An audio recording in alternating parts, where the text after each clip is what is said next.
What's going on, guys? For those of you that are new to the channel, my name is Ty, and today in this video, we're going to be ranking every Final Destination film from worst to best, including Final Destination Bloodlines, which just came out in theaters last week. I know this video is about a week late, but I was just on a trip to LA for the past week, so I figured, you know what? I really want to talk about Bloodlines because I just got to see it, and I want to talk about this franchise because I actually just watched through every single film for the first time, so I have like a fresh perspective on these films, I guess you could say, because I've never seen any of them before, but I finally saw all of them, and I want to talk about my thoughts on each of them. So yeah, let's just take a look at this tier list. As you guys can see, we've got 3 different tiers, and whenever I have a certain amount of films that's divisible by 3, I like doing the upper third, middle third, and lower third. It kind of just keeps things simple, and I'm gonna be putting 2 of these films in each of the tiers. But listen, if you guys like this video, if you guys like rankings, be sure to drop a like on this video, and also click the subscribe button. It would mean the world to me if you want to stick around and watch more movie related content. But listen, I don't want to waste any more time. Let's get into ranking these in release order. Kicking things off here with the first Final Destination movie.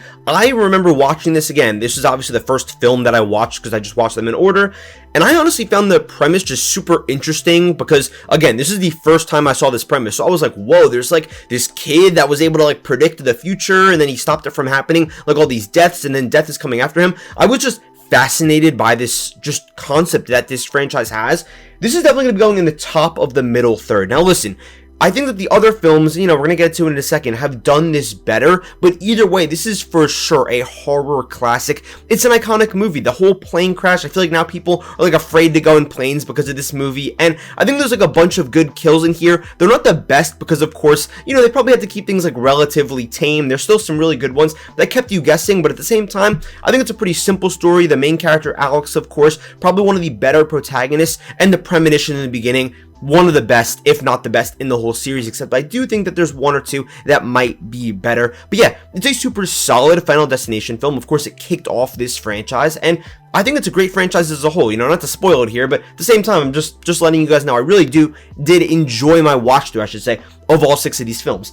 Next up is going to be Final Destination 2. I'm going to be putting it at the back of the middle row. That's not to say it's a bad film or anything. I think it's a perfectly fine, perfectly enjoyable Final Destination movie. I just don't think that it really does anything too crazy. Of course, the premonition in here. Now, everyone is always talking about, oh my god, I can't drive behind the log truck because what if the logs come off and they slam right through the front windshield? It's so iconic. It's one of the most memorable horror sequences I feel like ever in cinema history, practically. Even if it's not the greatest horror film of all time, still it's just super memorable. From there, this film I feel like really does a good job, I should say, of keeping you guessing. There's just so many little misdirects where you think someone's gonna die this way, then nope, something else changes. And I almost love how funny this entire franchise is with they just keeping you on your toes. It's almost self-aware, and it's almost kind of ironic. And just to go on a little tangent here, I feel like the reason I really enjoyed this franchise so much while watching through it is because it kind of reminded me of the Scream franchise, my favorite horror franchise, in the sense that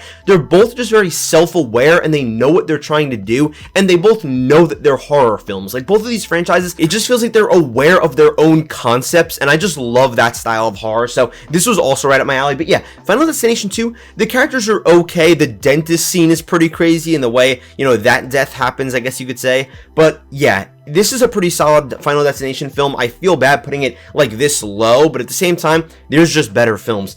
Next up is going to be Final Destination 3. This is easily going in the upper tier. After starting off pretty well, maybe taking a little bit of a dip, Final Destination 3 just really shot up for me. I know that most of these films basically have no-name actors. No offense to them, but I'm just saying, they're not big names. I feel like they try to keep it a low profile, but this one has Mary Elizabeth Winstead, I believe is her name, from Scott Pilgrim, in the lead, and I feel like it really ups the tier of this film. The main premonition, I have to talk about the premonitions because they're just so good at all these movies, for the most part, except for maybe 1 or 2, but which we'll get to in a second.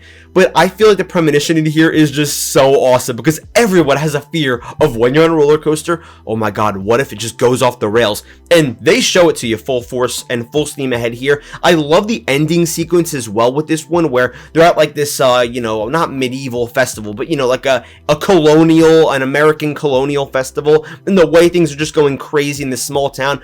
It's just so awesome. Also, you have this spray tan sequence. This film just has the sauce. There's really no way around it, and that's just the best way to put it. And of course, the train sequence at the end where you realize that you can't escape death. And this is where I really started to realize I know it's gonna sound stupid to some of you that have probably like seen these movies before, like, oh wait, nobody survives in these movies. Like seriously, I thought it was like, oh, maybe this time around. But now that I've seen 3, I remember just being like, oh, so is this gonna happen every single time? And quite honestly, it does, spoiler alert. Next up's gonna be Final Destination 4. This is easily the worst film of the franchise. I don't like it at all. I feel like it's like a C-list horror movie. First of all, I feel like this is where they were like, oh my god, guys, it's 2009, so you know what we could do now?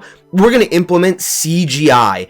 And the premonition in this is just so rough, and they just had so many awful like just CGI moments where they just wanted to stray away from all the practical stuff. And there's nothing wrong with CGI, but it's just so bad here. It looks so rough, and the premonition sucks, the characters suck. This movie's practically like 75 minutes with its runtime. It's just not good at all. There's really nothing to see here. It's not even memorable. I feel like I'm having a hard time even remembering like what goes on in here. There's like 1 or 2 good kills maybe, but it's just not a good film. It's just utterly boring, even though, again, the runtime's super short and it's not memorable. But thankfully, they stepped things up a little bit with Final Destination 5. I'm going to be real. I feel like a lot of people actually enjoy Final Destination 5. It's going to be going above 4 for sure, but I don't really think it's that good still. I feel like it's just dealing with this, you know, early 2010s, I guess you could say, like vibe that it has, where everything's like super gray and the acting's like corny, but it doesn't feel campy enough. Todd Packer's in here also, and I don't know, this movie just doesn't do it for me. I think the ending twist is kind of cool, like with the lore. It's like, oh, this is the premonition that set up the premonition for the first film. I just don't really think it's like all that intriguing, quite honestly. I don't know. I just feel like it's a fine movie at best. But coming in the last place is going to be Final Destination Bloodlines. But it's definitely not a last place type of film. It's last but not least, we'll say. I think this is actually the best film in the entire franchise. I actually think they just cooked with this movie. Again, I know that I said, oh yeah, now they introduced CGI with these new films, but you know what? It's been like 13 or 14 years since the last movie. Feels like they really took their time and said, you know what? Let's just craft a really good film here. I feel like they used modern technology to their advantages, where a lot of the kills are insane. They added a lot to the lore, and they also found time in this movie, because the runtime's a bit longer, to really set up these characters that we actually care about them. Like, outside of just, you know, murdering them or little conversations they're having, you care about this family and what's going on. And the concept of this movie, the fact that, first of all, that, like, it's in the name, of course, Bloodlines, but there was this woman who had like kids and grandkids because death, you know, took its time getting to her, and now they weren't even supposed to be born, so now it's coming after them. That's awesome. That's like a really great direction to take your franchise in. Doing something new that makes sense. It builds on the lore, especially because they said death kind of takes people, you know, one by one, so obviously it would take decades to get to them.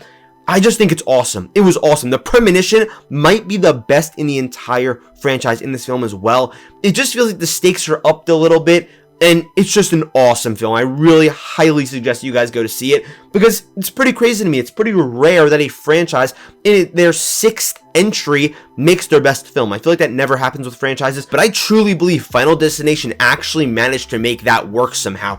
It's just awesome. Honestly though, I probably could like flip-flop 3 and 6. They're pretty neck and neck. I might just have to like watch 3 again, because it's been like, you know, a couple of weeks or days or whatever, but either way, I really enjoy this franchise. I'm very excited to see if they make another one. I really hope that they do. Let me know what your ranking is though down below. I'm very curious to hear. Thank you guys so much for watching. I love you guys, and I'll see you in the next video.